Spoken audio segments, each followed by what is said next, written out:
that the Holy Prophet Muhammad ﷺ was mentioned by name in the Bible. I have read the Bible through many times. And others such as I have read it many more times. What has happened is this. The Old Testament, according to Christian authorities, was preserved in the Hebrew language. In the Old Testament, in the Song of Solomon, chapter 5, verse 16, in the Hebrew language, it reads, Hikko mamittakim vi kullo Muhammadim zahdudi vi zahra'i bainat Jerusalem. Song of Solomon, chapter 5, verse 16.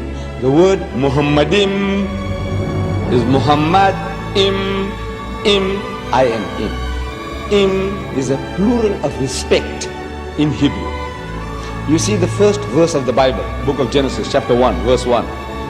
It says, in the beginning, God created the heavens and the earth. The word God in Hebrew there is Elohim. In Hebrew, El stands for God, Elah stands for God, Elohim is a plural form to say with awe, respect and reverence, plural of respect.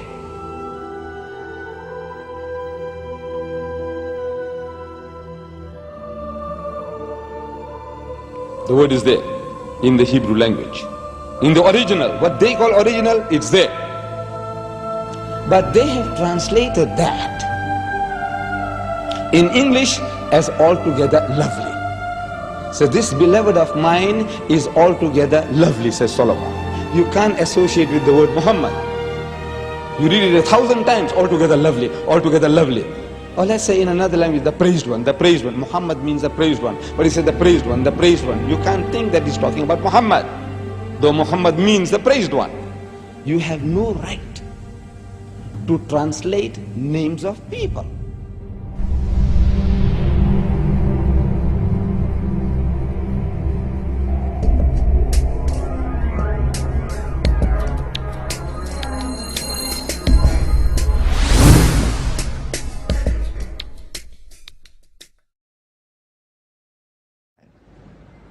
إذ قالت الملائكة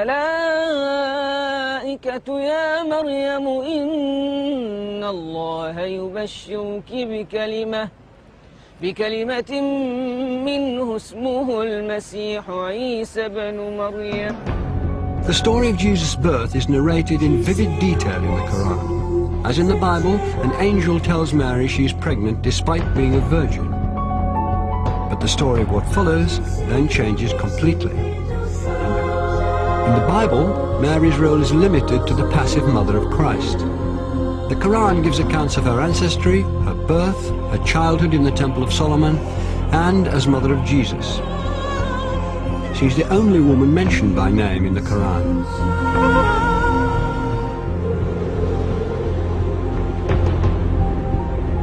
The ability to talk as a newborn child is one of many miracles not recorded in the biblical account of Christ's life. We have more sayings in the Islamic tradition about Jesus than you'll find in the Gospels themselves. So there is a possibility that other things did happen. There were many Gospels around that didn't all make it into the New Testament. And the Church tried to limit the number of Gospels. In the Christian narrative, the most central and fundamental point of Christianity is the death and resurrection of Jesus Christ.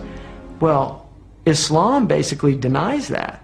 وقولهم إنا قتلنا المسيح عيسى بن مريم رسول الله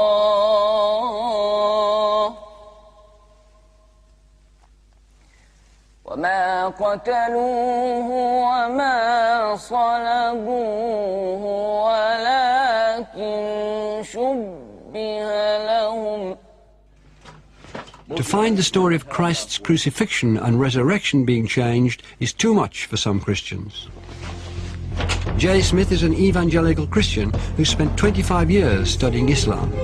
is dedicated to disproving the Quran's version of Jesus' last day on earth. If Jesus were to come down to Speaker's Corner, I would imagine he'd get up on the ladder like I'm going to get up on the ladder. And what he would say to Muslims specifically is he would probably confront them with what they've done to him, what their scriptures have done to him, not them personally, what their scriptures have done to him by taking away his divinity, by also suggesting that the greatest act of history, the most sacrificial act that anybody has done, to die for mankind, God himself to die for that which he has created, has completely been eradicated, has completely been thrown out of their scriptures. The essence of Islam is submission to the absolute, to the divine.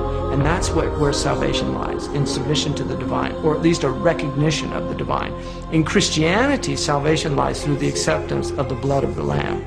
That is a completely different narrative than the Quran is giving. Who's right? Well, the Quran says, you make your choice here, and I'm going to let you know in the next world.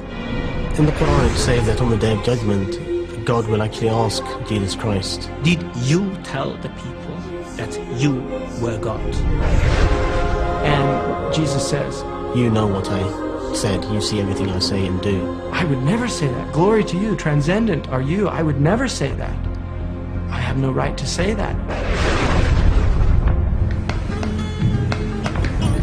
Why aren't you Muslim? Why aren't I? I'm a Jew. You're a Jew? Oh, I was previously Christian. For Christians to believe that Jesus was God in human form is absolutely fundamental, because it means that God understands us. God isn't some distant deity living in the glory of heaven. He can understand what it's like to be in pain, to be betrayed, to be hurt, to be bruised, to be bullied. God understands our situation. If Jesus was God, then who was supporting the world while he was supposed to be dead? Or if he was God, then who was he praying to? 3 books. What doesn't work is that God has family. I can't believe that Mary can give birth to God. For God to be God, he has to be the creator and not become part of creation. Officials act that anybody has done to die for mankind, God himself to die for that which he has created, has completely been eradicated. But God is not bound in the frame of reference. He's the creator of time. Time is a creation of God. Matter is a creation of God. These are transient entities. Transient entities cannot come into existence by themselves. So when we talk about frame of reference, we must clearly understand that every time we ask questions about God in time, knowing the future, we have to be very careful in how we're defining this terminology. For God's knowledge of the future, of my future, is absolute in his domain. He knows everything. But he's not bound in the time where he is experimenting himself, for he's not bound in space, time, or matter. Those are created entities which he has put into it. So for me to put him into it would be also very wrong.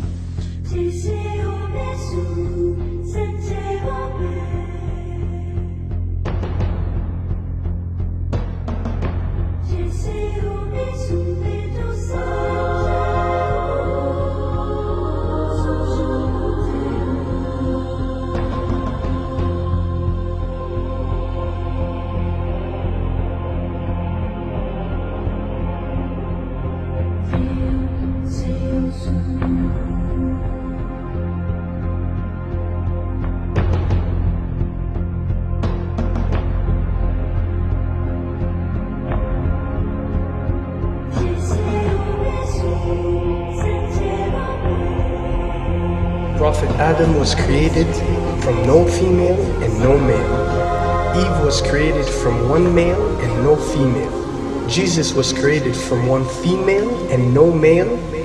And all of us have been created from one male and one female. These are 4 examples for us to benefit from, to understand the divinity of our Creator.